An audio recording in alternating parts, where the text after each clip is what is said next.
Welcome to this first edition of Nichols Knowledge Nuggets. Here we go. Share screen. Share this screen. That's good enough. That'll get us started. My comments are based on current developments in federal tax law and analysis of various compliance requirements. They are time sensitive, so we're going to do this every week. This is a benefit of your association with Lynn Nichols. That's me. All my comments are informal. You should consult appropriate authority before taking a position on any item discussed in the program. I want to make sure that I acknowledge the value in preparation of this program of my subscription to Tax Notes Today, published by tax analysts, in my opinion, the preeminent source of current information for tax professionals. Let's get started, but questions are always possible. When you have questions, please send them to that email address and I will answer them, usually within 24 hours. If I had to look something up, it might take 2 days instead of 1. What's on the program this week? 7 items. Reminder that you need to model sometimes in order to analyze how things work. And in particular, we are reminded about the new rules on bottom dollar guarantees disappearing as a source of basis for a partner who has nothing more than a bottom dollar guarantee.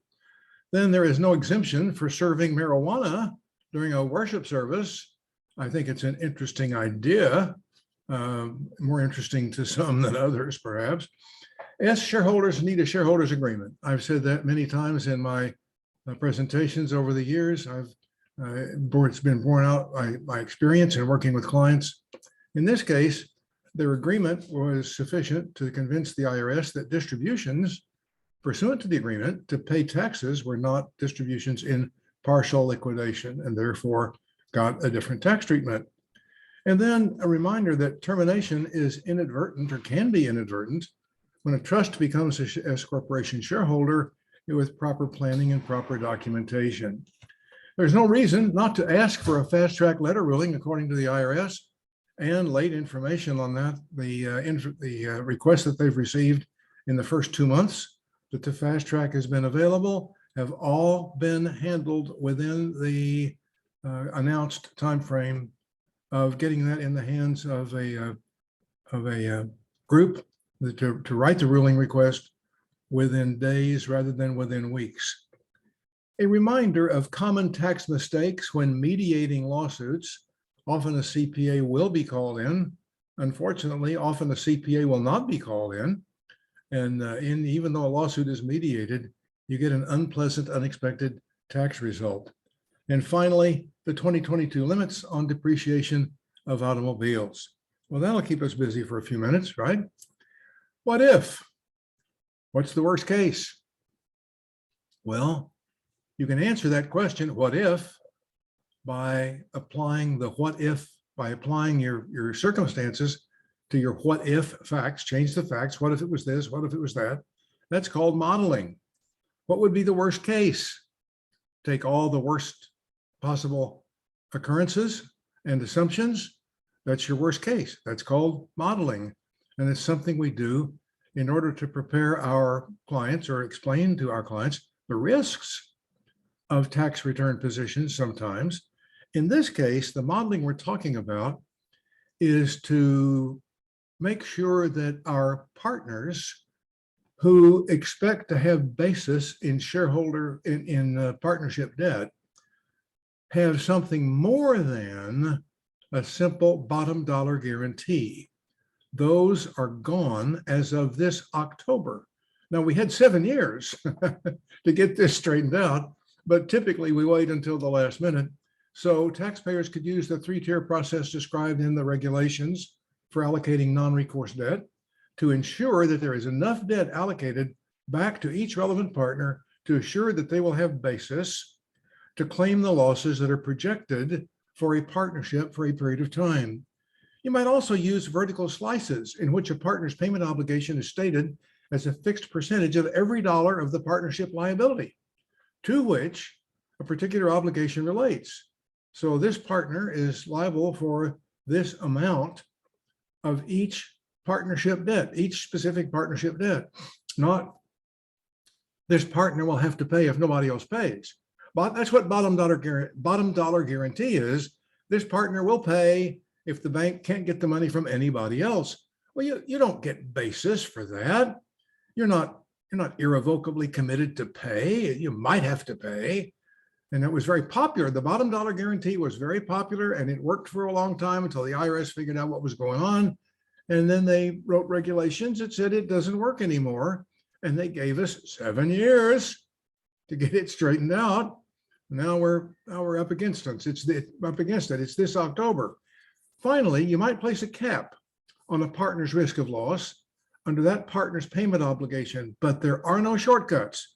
If you want a good answer, model these 3 alternatives to see or to make sure that you have enough debt allocated to a partner to assure that partner can claim the losses which are promised in the partnership structure, transaction structure.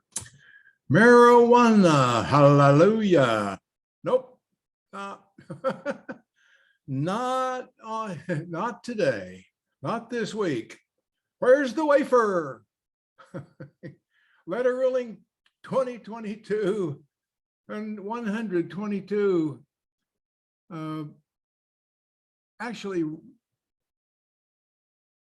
transmitted to the people that asked for the ruling back in 2021, back in December, but released to all the rest of us in March. The IRS denied a church's application for tax exempt status. A substantial activity of the church was getting stoned. That's an illegal activity that serves a substantial non-exempt purpose. But the church said, no, you don't understand. We have a minister, an ordained minister, who will consecrate dried fruit. And by the grace of our Creator, it will become the, I think they were claiming that it becomes the sacrament in the same way that the Roman Catholics believe that the bread and the wine become the flesh and blood of Christ Jesus. Is this sacrilegious? Am I sacrilegious for taking a lighthearted approach to it? No, I hope you don't think so. I think it's just amazing what society will allow to bubble to the top these days. And maybe I'm just a conservative, old-fashioned, trained individual, just an old white male. That's possible. Boy, am I ever going to get in trouble. But where's the wafer? My training doesn't allow me to accept marijuana as part of a religious experience. Shareholders, S corporation shareholders need an agreement. Letter ruling 2022-100-05, once again on that same time schedule. Qualifying and remaining an S corporation requires compliance with a number of rules that limit ownership and classified distributions and retention of income. In this letter ruling, the IRS rules that distributions an S corporation made to its shareholders under an agreement so they could pay federal, state, and local income taxes on their allocable share of S corporation income were not considered distributions in partial liquidation, nor will unequal distributions cause termination of the S election because shareholders would have unequal obligations to pay income taxes. What goes into an S corporation shareholders agreement? It's one thing for me to tell you that you need one. What goes into them? Well, it should limit the transfer of shares. It should require an approval of disposition of S corporation shares by will and by trust. There should be agreement on distributions to pay taxes like the previous letter ruling, or to comply with any court order. And those distributions in response to a court order or to honor a levy would not be considered to create a separate class of stock and could be accounted for as loans. That's important. And the shareholders agreement doesn't have to be any more complicated than that. Most of them I've seen have run maybe 2 pages, 3 pages at the most.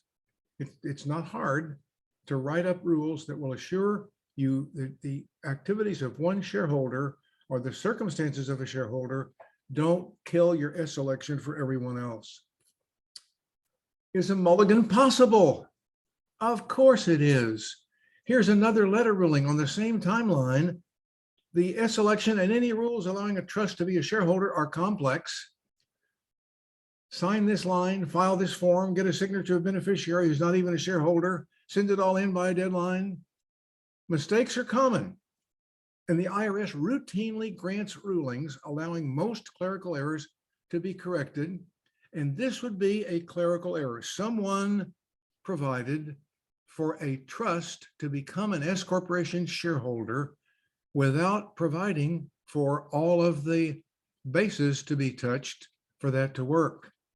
This particular ruling request, a corporation wants to be treated as continuing to be an S corp, even though its S election was inadvertently terminated when a trust became a shareholder. An income beneficiary failed to properly sign the Form 2553 after the trust became a shareholder.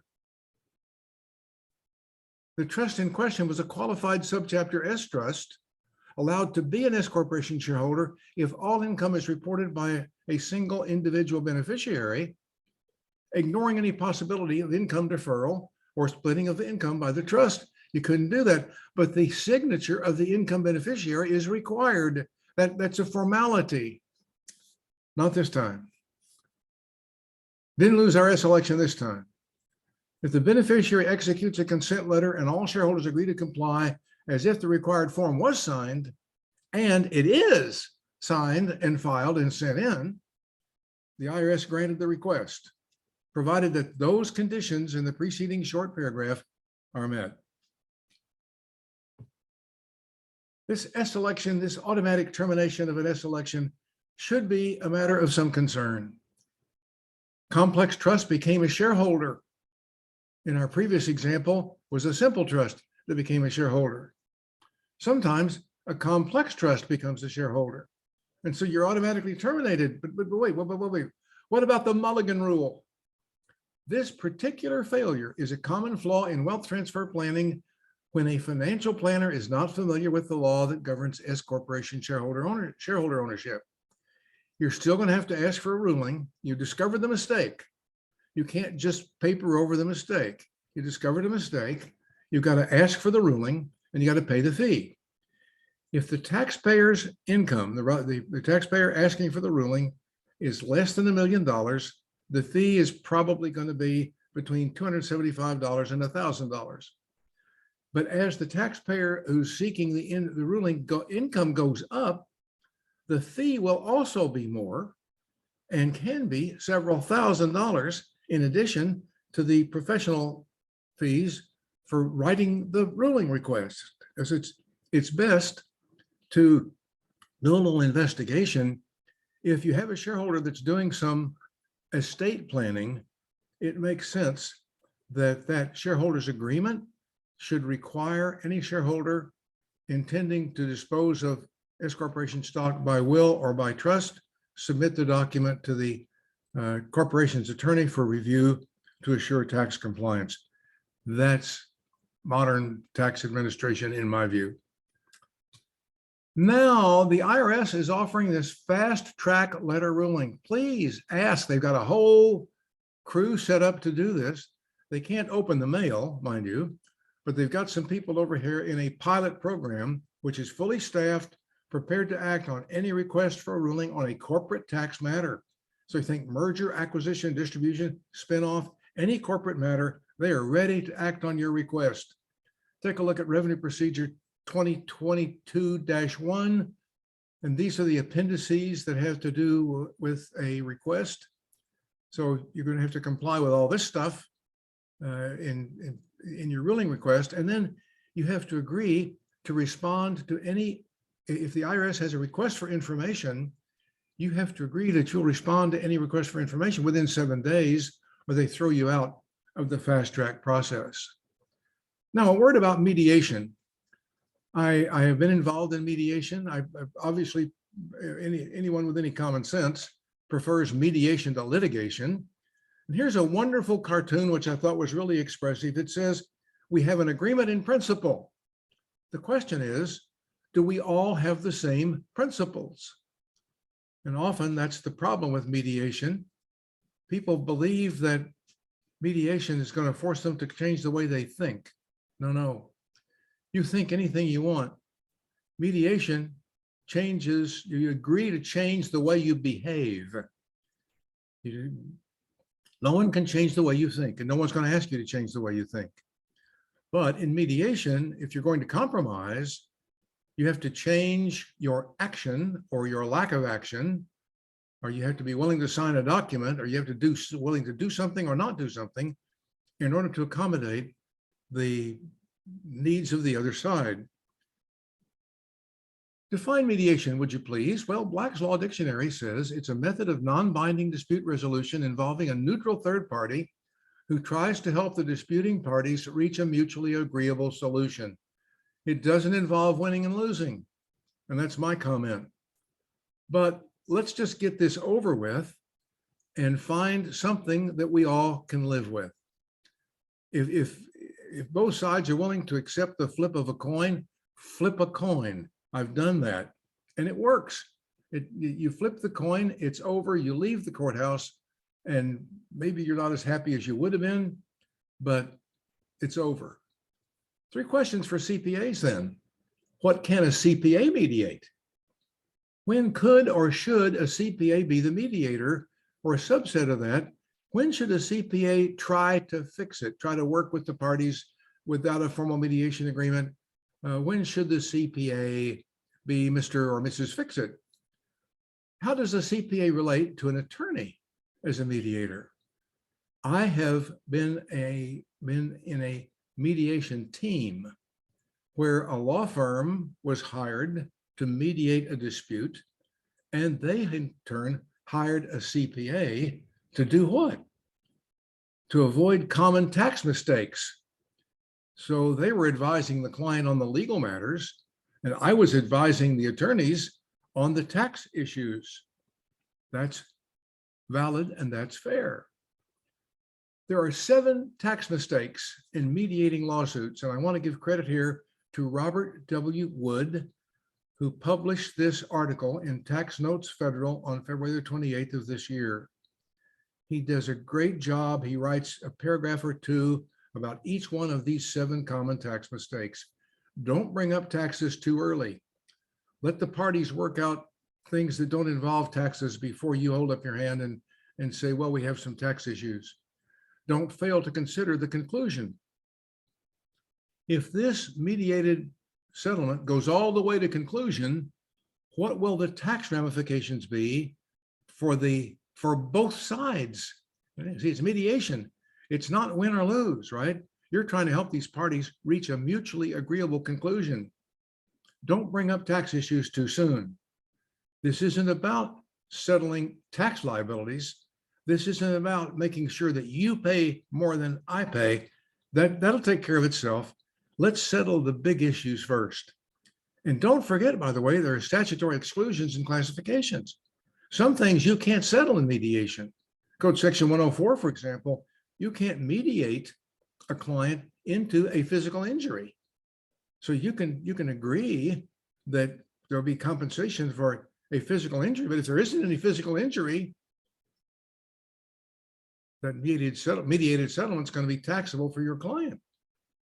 Don't forget the statutory exclusions and classifications.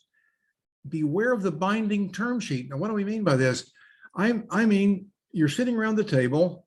There are 3 or 4 people on each side. They came into the room in the morning. They were hostile. And you've talked with this one and you've talked with that one and you've been back and forth and you finally believe you've got something they can agree to and you've run it by both of them, everybody, and now you bring them all together and you're going to write it down before you leave the room. That's a binding term sheet. Make damn sure that everything in that binding term sheet is exactly what you think it is if you're giving tax advice. Don't let the parties make a big tax mistake with you sitting in the room. And by the way, don't fail to consider who's going to fill out the tax forms. Sometimes that's a real burden. And some mediated disputes require each party to fill out the same tax form the same way. And finally, don't fail to include the tax provisions at the end, before you sign the papers, before you walk out of the room. Do we all understand that this settlement paid by A to B is in lieu of wages and will be reported on a Form W-2 and subject to federal tax withholdings? Oh, no, we didn't agree to that. Stop. You don't have a mediated settlement unless everybody understands the tax provisions, and you don't want that deal to blow up day after tomorrow when everybody's reading the documents again, the settlement agreement, and somebody says, what about the taxes? And somebody else says, well, we didn't really talk about that, and the whole deal goes sky high. Don't fail to consider the tax provisions. Finally, this week, 2022 automobile depreciation, first placed in service in 2022. With additional first-year depreciation, $19,200 is the most depreciation you can take in the first tax year. Second, third, and other years are just exactly the same as if you did it without additional first-year depreciation. $11,200 in the first year, $18,000, $10,008, and $6,400 in the other years. The thing that I want to ask, and by the way, that's only if you have 100% business use. The thing I want to ask is the prize worth the race? We spend so much godforsaken time talking about the automobile and keeping the records, and it's a penny ante tax deduction anyway. Is the prize really worth the race with the record keeping? And you ask your client the question, and the client half the time lies to you, half the time wants you to lie to the IRS. And you got to think about the Circular 230 rule for your responsibility to determine if the client's representation is reasonable.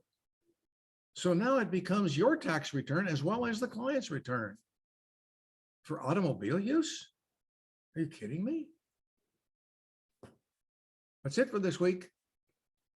Every week, this short call will feature current information about developments in administration and interpretation of federal tax law.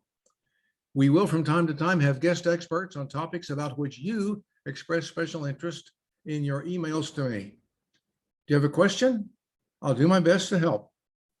Questions about topics in the presentation can be answered in email, even if they require us to be back and forth in analyzing complex facts. So thank you for your attendance. Thank you for your friendship. See you soon.